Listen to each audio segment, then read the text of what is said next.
Football, Melissa Plaza dénonce la misogynie et les discriminations envers les footballeuses de la chaîne Combini. Let's go. Déjà, moi, je dis pas foot masculin ou foot féminin, je dis foot parce qu'on pratique le même sport, avec les mêmes règles, les mêmes terrains, les mêmes buts. Un passement de jambes réalisé par une femme ou un homme reste un passement de jambes. On va réagir à ça après parce que j'imagine qu'elle va se répéter, mais encore une fois, ça c'est totalement faux. Il faut quand même faire la dissociation entre les deux parce que la différence de niveau est abyssale. Hein, ça ne fait aucun doute. Je vous ai montré plusieurs fois, je vais même d'ailleurs démontrer plusieurs fois que mon point de vue était véridique. La différence de niveau se fait clairement ressentir. Et à partir de là, je pense que c'est important de marquer quand même la séparation entre football féminin et football masculin. Et je trouve ça même exceptionnel qu'on en vient à continuer à appeler ça du football. Bon, là, à ce moment précis, on va sûrement me tirer un peu dessus. Je retire ce que je viens de dire. C'était bien sûr une petite blague. Continuons. J'ai commencé toute petite quand j'avais 3 ans. J'ai mis un petit peu de temps à convaincre mon entourage de m'inscrire dans un club. À l'époque, les modèles, c'était des hommes. C'était plutôt Zidane, c'était plutôt Thuram. Comme je l'ai dit tout à l'heure, les modèles sont effectivement restés des hommes. Il n'y a rien qui a changé, soyons tout à fait honnêtes. Et je pense sincèrement que ça restera comme cela encore pour un bon bout de temps. Zarazou, j'avais surtout du mal à trouver ma place dans la cour de récré avec les garçons. Il fallait toujours prouver 2 fois plus. Et puis, à force d'insistance et de démonstration, on finit par être choisi la première et puis à terme désigné capitaine d'équipe. Mais il fallait toujours passer par la preuve. Quand le jour est arrivé, que j'ai signé ce premier contrat professionnel, je mets des guillemets parce que tu vas comprendre après que c'était tout sauf un contrat professionnel. Je le signe pour jouer dans un club élite. Je m'entraînais 6 à 8 fois par semaine. J'étais en équipe de France et que je jouais à la Ligue des Champions pour 400 € brut mensuels. Donc ça a été une première grosse déconvenue. Un garçon, c'était à peu près à l'époque 20 000 € mensuels. Ouais. Le contrôle du corps des femmes dans le sport, il est permanent. On t'agite sous le nez, ton assignation première. Ça m'a fait rire tout à l'heure, c'est incroyable. Samedi soir, marqué ou marqué? Oui, c'est un R du coup. Marqué à la culotte, réabonnement de nouveaux abonnés. Après, voilà, bon, il faut trouver un moyen. Il faut trouver un moyen, je pense, d'attirer. Voilà, soyons tout à fait honnêtes. Je vais être un peu vulgaire, excusez-moi, mais s'il n'y a pas un petit bout de nichon par-ci, par-là, c'est vrai que votre sport n'est pas très tentant. Vous voyez, j'ai fait quand même la séparation à ce moment-là. Votre sport, oui, c'est pas très tentant. Soyons tout à fait honnêtes. Alors, à ce moment précis, on va me tomber dessus. Mais c'est vrai que si on va regarder du football féminin, c'est pas pour rien. Si on va regarder du volleyball féminin, c'est pas pour rien. Du beach volley féminin, c'est pas pour rien. Enfin, au bout d'un moment, les amis, soyons tout à fait honnêtes, on sait pourquoi est-ce qu'on regarde cela. Enfin, moi, personnellement, je ne le fais pas. Attention, j'ai une copine, bien entendu, je regarde le football féminin, par contre, d'un œil d'expert. Ce n'est pas du tout pour ce à quoi est-ce que vous pensez, mais soyez tout à fait honnête, il joue simplement sur vos attributs pour essayer d'attirer du beau monde, tout simplement. Qui est d'être belle avant toute chose. Et donc ça donnait lieu, en tout cas pour moi, et pour beaucoup je pense, à des injonctions assez contradictoires. Je vois des filles autour de moi se lisser les cheveux alors qu'il y a 80% de taux d'humidité qui est annoncé pour le match. Je pense à ces filles dont j'ai fait partie, qui se mettaient du mascara, d'autres qui se mettaient du fond de teint alors que dans 5 minutes tu vas transpirer, ça va te couler dans les yeux. Parce que tout le temps qu'on passe à se lisser les cheveux, à se maquiller, etc., c'est du temps qu'on passe pas à se concentrer mentalement, à préparer son match. Ça n'a pas de sens, si ce n'est que c'est finalement ta féminité, c'est ton seul gage de médiatisation. Je me suis toujours dit, mais finalement, si j'avais été moins jolie, est-ce que j'aurais eu aussi rapidement ces sponsors? Dans le milieu du foot, le salaire, ça reste presque anecdotique. C'est-à-dire que la misogynie, la discrimination... Putain, c'est encore décalé, Bon les gars, écoutez, l'application bug. Je peux rien faire là pour le coup. Je peux rien y faire. En plus de ça, il disait des trucs super intéressants. J'analyserai ça la prochaine fois. Mais je peux rien faire, franchement, ça bug. Franchement, je sais pas quoi vous dire. Ça bug. Attendez, je vais essayer avec celle-ci. Ouais, mais plus le vieux féminisme, c'est-à-dire avoir les mêmes droits. Ok, c'est bizarre. Et du mascara, d'autres... Ah, ça bug plus, je comprends pas. Ok, on repart. Je pense à des injonctions assez contradictoires. Je vois des filles autour de moi se lisser les cheveux alors qu'il y a 80% de taux d'humidité qui est annoncé pour le match. Je pense à ces filles dont j'ai fait partie qui se mettaient du mascara, d'autres qui se mettaient du fond de teint alors que dans 5 minutes tu vas transpirer, ça va te couler dans les yeux. Parce que tout le temps qu'on passe à se lisser les cheveux, à se maquiller, etc., c'est du temps qu'on passe pas à se concentrer mentalement, à préparer son match. Ça n'a pas de sens, si ce n'est que c'est finalement ta féminité, c'est ton seul gage de médiatisation. Je me suis toujours dit, mais finalement, si j'avais été moins jolie, est-ce que j'aurais eu aussi rapidement ces sponsors? Dans le milieu du foot, le salaire, ça reste presque anecdotique. C'est-à-dire que la misogynie, la discrimination, les inégalités, elles se logent dans les moindres détails. C'est les terrains sans éclairage qu'on vous laisse à la nuit tomber. C'est les chaussettes en 43 qu'on vous file en début de saison parce qu'il reste que ça chez les garçons et que ça ira pour les gonzesses, on s'en fout. Dans mon dernier club professionnel, je me souviens qu'on s'était fait virer par des U17 départementaux qui avaient réservé le créneau alors qu'on jouait le PSG le week-end suivant. L'impression d'être constamment méprisé, d'être jamais à sa place, de jamais en faire assez pour mériter mieux, vous voyez, on finit par se dire, on vaut pas mieux que ça. C'est-à-dire que quand j'ai été pendant 15 ans payée au mieux 1500 balles par mois, alors que je faisais partie des meilleures joueuses de France, c'est quelque chose qui reste. Aujourd'hui, on a l'impression que tout va bien parce qu'on voit l'Olympique Lyonnais, on voit le PSG, que les filles sont choyées, elles sont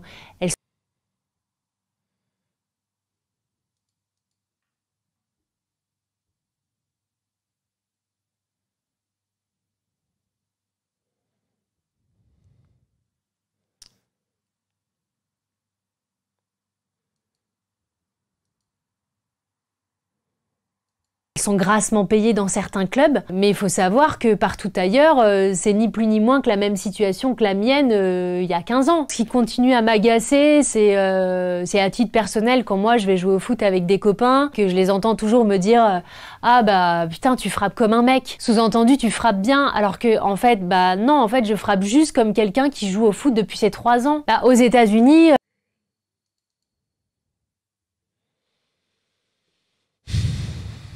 Je comprends pas comment est-ce que... Enfin, tu vois, moi j'ai été sportif et la victimisation, techniquement, c'est pas notre fort. On n'est pas du genre à se victimiser, on est plus du genre à aller à l'entraînement et se tuer à la tâche. Et je trouve ça quand même étonnant qu'une sportive professionnelle ne soit pas en mesure de reconnaître, et je vais le répéter encore une fois, que la différence entre le football féminin et le football masculin est abyssal. Le gouffre qui sépare le football féminin et le football masculin est tout simplement effroyable. Ça n'a rien à voir. Je répète, ça n'a rien à voir. Soyons tout à fait honnêtes, ce n'est même pas le même sport si on regarde ça en détail. Alors oui, c'est le même sport, c'est les mêmes règles, bien entendu, mais franchement, ça n'a rien à voir. C'est le jour et la nuit. Et je trouve ça quand même incroyable qu'elle puisse faire semblant, depuis le début de cette interview, d'omettre ce détail qui est primordial. Et que tout le monde voit, que personne ne peut nier. Vous ne jouez pas dans la même cour que les hommes. Vous ne jouez pas dans la même cour que les hommes. Alors forcément, votre salaire va en conséquence. Forcément, l'audimat va en conséquence. Personne ne veut vous regarder jouer au foot. Nous nous foutons de vos qualités au foot. Nous nous foutons de vos matchs de foot. Nous n'en voulons pas. Et forcément, votre salaire va en conséquence. Par contre, toi, de ton côté, lorsque tu t'es lancé dans le foot, tu as accepté de faire cela malgré tous ces inconvénients. Malgré toutes ces vérités. Alors là, maintenant, elle vient sur le plateau de Combini et vient se plaindre. Ça commence à bien faire. La victimisation, ça commence à bien faire. On va bientôt rentrer dans l'année 2023. Est-ce qu'il serait possible, l'espace, je ne sais pas, de quelques mois, que certaines personnes sortent de ce déni? Est-ce qu'il serait possible en 2023, les amis? Nouvelle résolution. Que certaines femmes, hommes, je ne fais aucune distinction, sortent d'un profond déni. qui commence sincèrement à nous saouler. Melissa Plaza. Melissa Plaza. On va aller regarder qui est-ce. Melissa Plaza. Des meilleures joueuses de foot de France. Effectivement, si elle le dit. Alors, Melissa Plaza. Vous la connaissez, les gars? Moi, je ne la connais pas. Hein. Elle commence sa carrière après avoir passé 6 saisons dans son club formateur. On va connaître les promotions et relégations. Elle signe en 2013 à l'Olympique Lyonnais. Elle connaît sa première sélection en équipe de France. Elle est également docteur en psychologie sociale. D'accord, ok. D'accord, elle a passé par là. 2008. C'est quoi ça?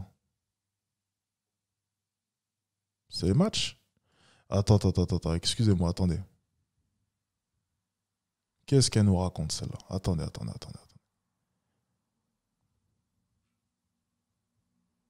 Elle a joué que 2 matchs?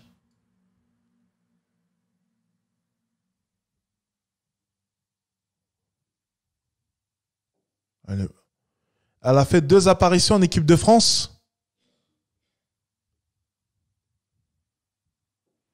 Elle a fait 2 apparitions en équipe de France?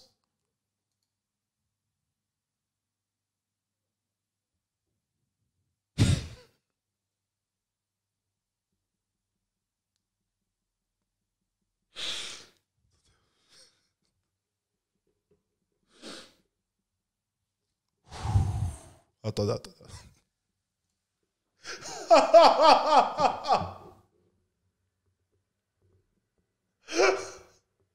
Ok, attendez.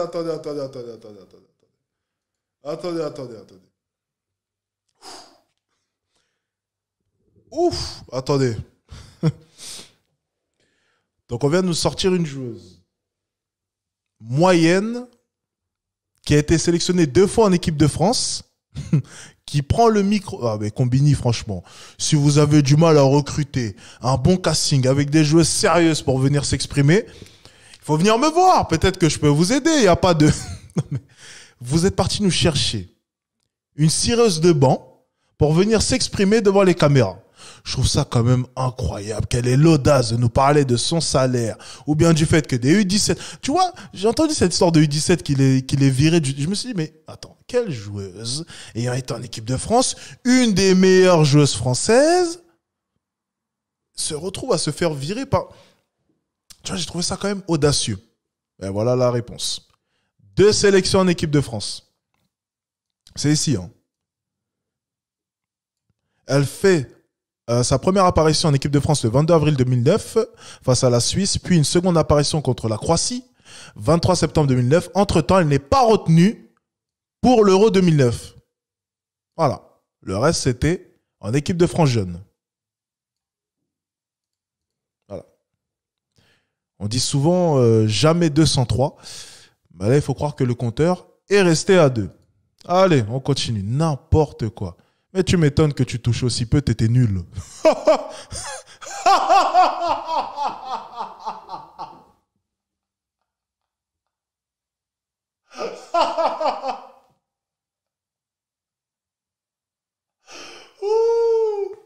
Oh putain, c'est trop drôle. Ah, c'est drôle. Les femmes qui se sont battues là récemment ont réussi à obtenir l'égalité au moins à la Fédé. La 3F pourrait très clairement s'en inspirer. Et puis peut-être qu'on pourrait demander à nos chers compatriotes masculins qu'ils puissent peut-être partager leurs primes, comme ça a été fait ailleurs dans les pays.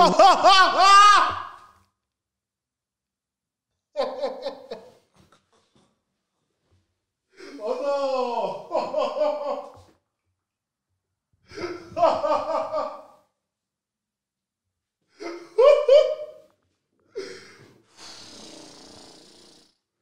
Mais non, elle n'a pas dit ça. Mais non, arrêtez les gars. Arrêtez.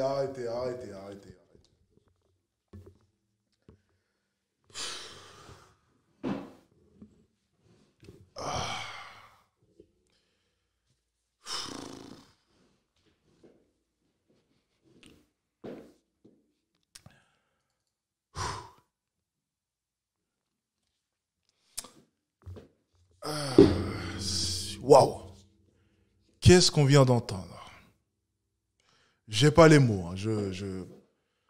J'ai pas les mots.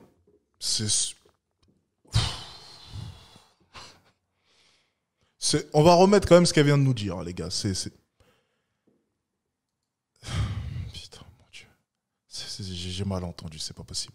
En début de saison parce qu'il reste que ça chez les garçons et que bon bah ça ira pour les gonzesses, on s'en fout. Dans mon dernier club professionnel, je me souviens qu'on s'était fait virer par des U17 départementaux qui avaient réservé le créneau alors qu'on jouait le PSG le week-end suivant. L'impression d'être constamment méprisé, d'être jamais à sa place, de jamais en faire assez pour mériter mieux, vous voyez? Où est leur place?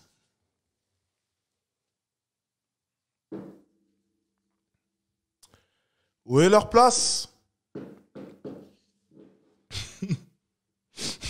On finit par se dire, bah on vaut pas mieux que ça. C'est-à-dire que quand j'ai été pendant 15 ans payée au mieux 1500 balles par mois, alors que je faisais partie des meilleures joueuses de France, c'est quelque chose qui reste. Aujourd'hui, on a l'impression que tout va bien parce qu'on voit l'Olympique Lyonnais, on voit le PSG, que les filles sont choyées, elles sont grassement payées dans certains clubs. Mais il faut savoir que partout ailleurs, c'est ni plus ni moins que la même situation que la mienne il y a 15 ans. Ce qui continue à m'agacer, c'est à titre personnel, quand moi je vais jouer au foot avec des copains, que je les entends toujours me dire « Ah bah... » Je suis désolé, je suis obligé de tout remettre, les gars. C'était trop bon, j'ai mal suivi. Hein. Putain, tu frappes comme un mec. Sous-entendu, tu frappes bien, alors que, en fait, bah non, en fait, je frappe juste comme quelqu'un qui joue au foot depuis ses 3 ans. Là, aux États-Unis, les femmes qui se sont battues là récemment ont réussi à obtenir l'égalité au moins à la Fédé. La 3F pourrait très clairement s'en inspirer. Et puis peut-être qu'on pourrait demander à nos chers compatriotes masculins qu'ils puissent peut-être partager leurs primes, comme ça a été fait ailleurs dans les pays nordiques.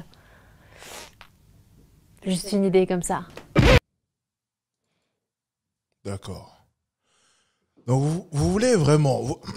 on va aller jusqu'au bout. Vous voulez... En fait, c'est contradictoire, hein, tout ce qu'elle nous raconte. Écoutez bien. Vous voulez être traité d'égal à égal avec les hommes, mais vous voulez des privilèges. Je le répète. Tout au long de cette interview, elle sous-entend que les femmes veulent être traitées d'égal à égal avec les hommes. Tout le monde a retenu ce point. Et elle demande par la suite, je cite, qu'il y ait un partage de primes. Les primes étant en rapport, bien entendu, avec ce que les hommes rapportent. Donc, c'est de l'argent qui leur est dû. Elle demande donc aux hommes de leur livrer des primes qu'elles ne méritent pas. Je précise qu'elles ne méritent pas, parce que les primes découlent d'un bénéfice apporté par la prestation et par l'équipe, donc l'équipe masculine et pas l'équipe féminine, car de leur côté, elles ont leurs primes qui sont certes beaucoup moins conséquentes, mais en rapport avec ce qu'elles rapportent. Donc, elles demandent l'équité, mais elles veulent des avantages.